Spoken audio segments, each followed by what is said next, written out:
Halo Sobat Bola, apa kabar? Semoga semua dalam kondisi sehat dan bahagia. Amin, amin ya. Amin. Kita mau bicara mengenai Kanjuruhan lagi, tapi bukan Kanjuruhannya, tetapi ini yang menjadi jalan keluarnya ya, sebagai solusinya di Hmm, mana Indonesia akan melakukan transformasi sepak bola Indonesia antara ya, pemerintah Indonesia bersama dengan FIFA.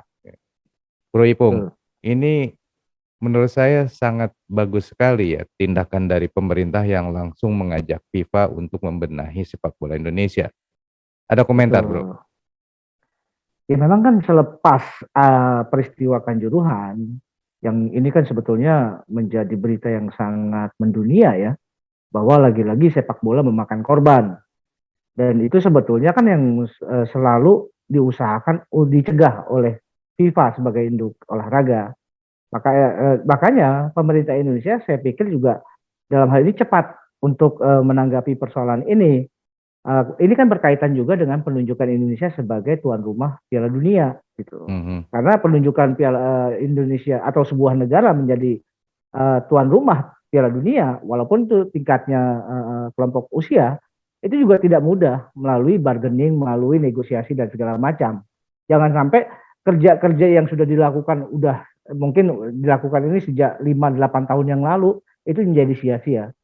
Jadi dengan respon dari pemerintah yang kemudian mengirim Pak Erick Thohir untuk bicara langsung dengan Gianni Infantino, Presiden FIFA di Qatar, itu juga pertama untuk menjelaskan persoalan persepak bolaan di Indonesia. Yang kedua, dia juga ingin memberikan informasi yang mungkin ini dari sisi ini ya, dari sisi Indonesianya. Karena yang dikhawatirkan bahwa pemberitaan mengenai Kanjuruhan itu bisa terdistorsi ya, bisa banyak versi. Makanya langsung Pak Erick Thohir yang berangkat ke sana. Dan yang ketiga tentu ada urusannya juga mencegah jangan sampai sanksi FIFA ini muncul gitu loh. Seperti yang pernah terjadi di tahun 2015 di mana persepak bola Indonesia saat itu jadi mati suri ya. Nah, itulah sebetulnya tujuan kenapa kemudian respon yang cepat ini kemudian juga membuahkan hasil dari FIFA karena FIFA juga sepertinya merespon dengan sangat baik. Nah, sampai akhirnya dari lansiran terakhir kan sepertinya FIFA tidak akan memberikan sanksi. Tidak akan memberikan sanksi dalam tanda kutip ya.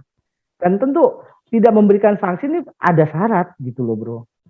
Mhm. Syaratnya adalah bahwa Indonesia harus mau diajak bekerja sama dengan FIFA untuk melakukan pembenahan persepak bola nasional. Gitu loh bro. Ya, itu yang kemudian belakangan disebut sebagai transformasi sepak bola Indonesia, kurang lebih seperti itu. Iya, betul.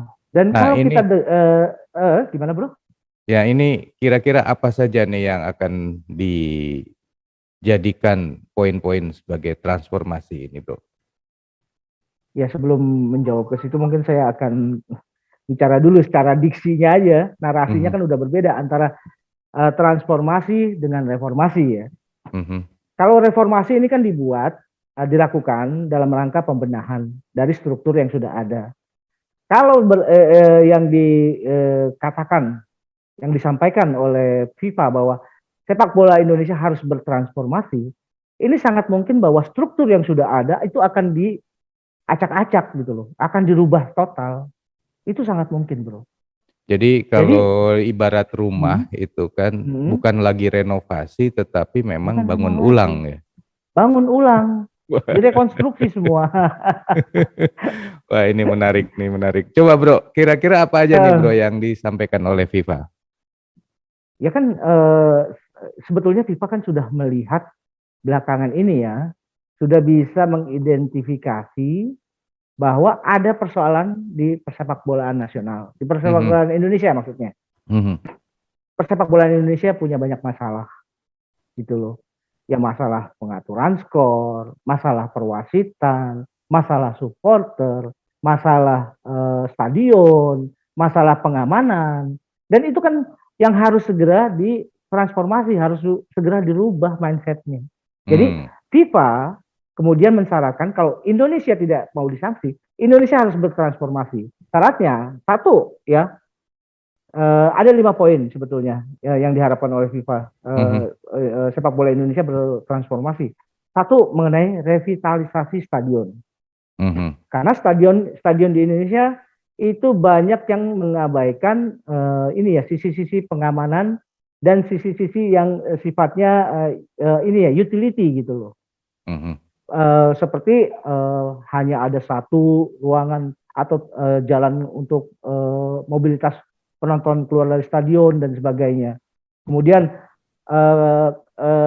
lock atau dock tempat pemain turun itu ternyata bercampur dengan tempat penonton berada. Kan tetap aja antara penonton dan pemain itu harus punya tempatnya masing-masing. Harus punya dijamin keselamatannya dan keamanan dan kenyamanannya mereka masing-masing. Kalau ini kan masih berbaur gitu loh. Itu salah satu ya. Yang kedua, nah ini juga kan dengan tragedi di Kanjuruhan itu terlihat bahwa stadion-stadion Indonesia itu mengabaikan yang namanya safety and security. Padahal safety dan security sudah ada dalam statuta FIFA. Makanya di stadion-stadion standar Eropa yang katakanlah yang sudah sesuai dengan standarnya FIFA, itu masing-masing punya yang namanya safety and security officer. Safety and security officer ini didapat itu melalui workshop-workshop yang dilakukan oleh FIFA. Workshop itu bisa dilakukan di negara masing-masing atau FIFA mengundang konfederasi-konfederasi sepak bola untuk mengirimkan wakil-wakilnya yang dianggap punya kemampuan untuk menjadi officer di bidang keamanan dan kenyamanan di stadion. Nah, yang poin ketiga itu mengenai transformasi ini juga harus melibatkan supporter. Supporter juga mindsetnya harus dirubah. Bagaimana dulu Inggris yang terkenal dengan hooligan, di mana kalau ada pertandingan sepak bola itu hampir selalu terjadi bentrokan antar supporter. Tapi kemudian kan bisa dirubah. Jadi stadion jadi tempat yang ramah buat anak-anak, buat orang tua, buat wanita, gitu, buat siapapun. Bahkan stadion-stadion di Inggris juga kan tidak ada pembatas sebetulnya, hanya 1 meter gitu ya. Karena mindsetnya sudah dirubah bahwa sepak bola ini untuk dinikmati gitu loh. Bukan untuk menjadi sarana untuk hooliganisme, tawuran dan segala macam. Dan itu juga mindset yang seperti itu juga harus dimiliki oleh para stakeholder di sepak bola gitu loh. Misalkan pemilik klub sepak bola, kemudian pengurus-pengurus daerah dan segala macam, itu juga mereka mindsetnya harus berubah.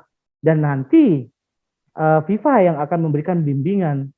FIFA dalam hal ini menggandeng AFC ya untuk melakukan transformasi ini. Nah, kemudian yang nomor 4 ini yang sangat berhubungan erat dengan sponsorship ya. Kan selama ini pertandingan di Indonesia dilakukan di jam-jam prime time ya. Itu antara jam 7.30 sampai jam 8 malam itu hitungannya adalah prime time. Di mana televisi itu banyak mengambil keuntungan dari iklan yang masuk itu di jam-jam segitu. Tapi oleh FIFA itu kemudian dan ini juga standar FIFA bahwa pertandingan tidak boleh dilakukan lewat dari jam 5 sore. Ini harus dirubah. Karena kalau pertandingan misalkan jam 8 baru selesai jam 10, apakah iya masih ada transportasi? Apakah iya memang di sekitar stadion masih bisa terang benderang dan segala macam? Ini faktor-faktor keamanan yang keamanan di stadion maupun di keamanan di tingkat lingkungan yang ada di sekitar stadion itu juga kan harus dijamin. Gitu. Nah, poin yang kelima untuk menjamin bahwa transformasi ini berjalan sesuai dengan apa yang diinginkan oleh FIFA, FIFA harus meminta supaya diberikan kantor atau berkantor lah di Indonesia, supaya dia bisa mengaudit, dia bisa mengawasi, dan dia bisa mengobservasi semua kegiatan-kegiatan persepak bolaan dalam rangka bertransformasi ini, gitu loh bro. Ya. Saya sebenarnya tertarik dengan poin yang nomor 5 ya. Kalau nomor 1 stadion Mm-mm. diaudit, kemudian direnovasi, kayak biasalah itu. Itu kan hanya tinggal Mm-mm. ada uang terus jadi. Ya, Nomor dua itu betul. terkait dengan keamanan, berarti kan juga polisi yang sekarang ada yang bertugas juga sebagai pengaman di stadion, ini kan harus dilakukan training dan Betul. prosedur-prosedur harus disesuaikan dengan standar FIFA kan. Nah, ini memang penting Betul. juga. Kita sudah pernah bahas ini bahwa sudah selayaknya bahwa kepolisian punya SOP yang khusus untuk menangani laga-laga sepak bola. Itu sudah pernah kita bahas eh, Betul. di sebelumnya ya, di video sebelumnya Ya. mengenai poin nomor 2. Nomor 3, nah ini juga baru ya, mengenai Mm-mm. komitmen dengan supporter. Jadi supporter sekarang menjadi bagian daripada transformasi sepak bola Indonesia dan bukan hanya sebagai penonton atau hanya sebagai penikmat dari sepak bola, tetapi juga mereka menjadi bagian dari ekosistem sepak bola Indonesia. Itu bagus sekali ya. Jadi nanti Betul, bro. apalagi dikaitkan dengan undang-undang keolahragaan di mana supporter juga harus memiliki lembaga hukum ya, lembaga berbadan hukum ya. Ini juga menarik Iya, sekali sehingga anggota itu akan tercatat di sebuah database di masing-masing kelompok klub ya. supporter. Itu keren. Betul. Nomor 4, jam. Saya nggak punya komentar. Tapi nomor 5 ini yang saya pengen Hmm. komentarnya lebih jauh ya. Ini kan sebenarnya Iya, nomor 5 ini kan lebih kepada benar-benar bagaimana Indonesia mengelola sepak bola secara nasional. Yang iya. saya ingin tahu seberapa jauh eh, FIFA akan melakukan transformasi sepak bola di poin kelima ini. Karena kok saya melihat jangan-jangan nanti itu juga anggaran dasar dan anggaran rumah tangga PSSI atau statuta PSSI ini juga akan ikut diubah, termasuk Hmm. mengatur siapa yang memiliki suara, pemilihan ketua, kemudian itu saya kok bisa berpikir sejauh itu ya. Kenapa? Karena Iya, selama ini kelihatannya kuncinya justru di situ. Seperti iya. misalkan ada Asprof ya. Asprof ini Hmm. sebenarnya apa sih di dalam struktur di FIFA, ada nggak sih seperti ini? Ini kan Iya, sebenarnya seperti PSSI kecilnya, PSSI daerah. Tetapi lucunya betul. juga ketika PSSI daerah kok punya suara untuk memilih ketua umum. Kan jadinya itu kayak kayak jeruk makan jeruk lah gitu. Lucu kalau menurut Iya. saya. Nah, ini akankah sampai sejauh itu, Bro? Kalau kita merujuk pada upaya FIFA untuk melakukan transformasi, Mhm, sepertinya ini bisa masuk ke area situ. Jadi FIFA tidak hanya melihat pada kesiapan yang sifatnya infrastruktural gitu mhm, loh. Kesiapan yang sifatnya pengamanan. Tapi FIFA juga mulai masuk kepada area-area yang sifatnya legalitas gitu loh. hmm, Nah, karena yang dikhawatirkan ada betulnya juga yang kekhawatiran Bro Eri. Bisa jadi bahwa statuta PSSI ternyata bertolak belakang dengan statuta yang ada di FIFA gitu loh. mhm, mhm, Karena memang kan statuta PSSI di-create sesuai dengan apa yang terjadi di Indonesia ya. mhm, Tapi tentu harus ada benang merahnya dan harus ada alasan-alasan logis kenapa hal-hal seperti itu masuk ke dalam statuta gitu loh. Nah, hmm, kalau alasan-alasan logis ini kemudian oleh FIFA dinyatakan, loh kok ini kayaknya mengada-ada gitu loh. Bisa jadi hmm, itu akan terjadi yang namanya perubahan statuta PSSI itu sendiri. mhm, Karena ini sifatnya bukan reformasi, tapi ini adalah transformasi. hmm, Kalau kita kita mengacu pada diksinya, transformasi itu kan perubahan total, ya, berubah gitu. ya, Jadi bentuk yang berubah sebetulnya. betul. Nah, Nah, bisa ini jadi bro. ya, ini juga berarti akan terkait dengan komisi wasit, aturan bagaimana mengatur wasit dan segala macam bisa berubah semua loh. Ya gini, kalau perubahan itu ya, kita menyikapinya dengan ini aja ya, dengan positif positif aja ya. Mhm, Kalau itu dilakukan untuk kemajuan persepak bolaan nasional, ya itu sih kita sanggup kita tangan terbuka aja gitu loh. Karena memang persoalan-persoalan seperti ini kan itu sudah berulang berpuluh-puluh tahun, itu terjadi terus gitu loh. Ya, betul. Dan terkesan bahwa kasus-kasus yang pernah ada dulu, tapi kan terjadi pengulangan-pengulangan, walaupun siapapun orang yang ada di PSSI, tapi persoalan itu tidak pernah tuntas diselesaikan oleh PSSI. Seperti misalkan match fixing ya, yang sudah kejadian dari dulu-dulu sampai sekarang masih aja ada kejadian seperti itu. Ya, betul. Nah, itu kan artinya FIFA sendiri juga sudah mengidentifikasi bahwa ada persoalan-persoalan serius di persoalan sepak bola yang fairness gitu di Indonesia. Karena ya itu tadi ada kekuatan-kekuatan lain yang bermain. Nah, karena ada kepentingan lain yang bermain, makanya FIFA merasa bahwa persepak bolaan Indonesia tidak akan bisa maju dan hanya bisa jalan di tempat karena persoalan-persoalan yang ada di dalam negerinya tidak bisa diselesaikan oleh induk olahraga. Iya, betul. Yang menarik lagi adalah mengenai LIB. Ya. LIB ini kan sebagai operator, sebagai pelaksana kegiatan. Yang memilikinya, pemiliknya justru klub. Itu dia. Muter lagi di situ kan, jeruk makan jeruk gitu kan. Wah, ini akan seru. Ini akan kena atau enggak saya nggak tahu, tapi bisa jadi itu juga akan menjadi persoalan di masa yang akan menjadi bahan yang harus ditransformasi juga oleh FIFA. Saya terus terang senang sekali dengan apa yang dilakukan FIFA untuk melakukan transformasi sepak bola Indonesia. Ya mudah-mudahan ini akan berjalan dengan baik dan Indonesia ke depan memiliki sepak bola yang jauh lebih baik daripada yang sekarang ada. Ya amin. Ya gitu. Bro Ipung, apalagi kira-kira yang perlu disampaikan dari upaya FIFA di Indonesia ini? Saya sih sangat mengapresiasi dari pemerintah juga ya yang dulu sempat ikut urun rembuk dengan PSSI malah kemudian di-ban. Tapi sekarang dengan pemerintah mengajak FIFA untuk membenahi sepak bola Indonesia kok jadinya sekarang kelihatannya PSSI yang nggak bisa lagi ngumpet. Jadi gini, komentar bro.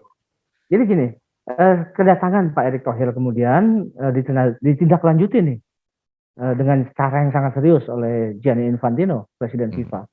Rencananya tanggal 18 Oktober, Gianni Infantino akan datang ke Jakarta. Gitu loh.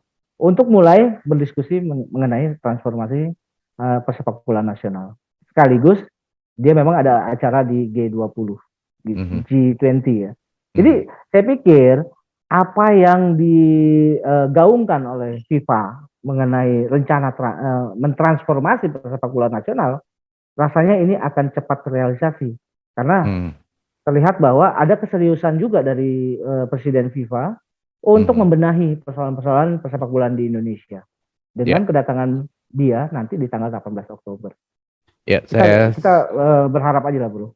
Ya, saya sangat berharap dengan upaya yang dilakukan FIFA bersama dengan pemerintah Indonesia untuk membenahi sepak bola Indonesia. Iya. Sobat sendiri gimana nih bro? Mudah-mudahan sobat juga punya harapan ya. Apa saja yang mesti masuk ke dalam transformasi sepak bola Indonesia ini? Kalau saya kan melihatnya, wah PSSI juga kayaknya anggaran dasar perlu juga tuh transformasi. Kalau sobat ada nggak sesuatu lain yang perlu diturunkan perlu ditransformasikan oleh FIFA? Silakan tulis di kolom komentar. Saya kira sekian dulu obrolan kita lanjut di video yang akan datang. Sampai jumpa, bye. Oke, thank you bro.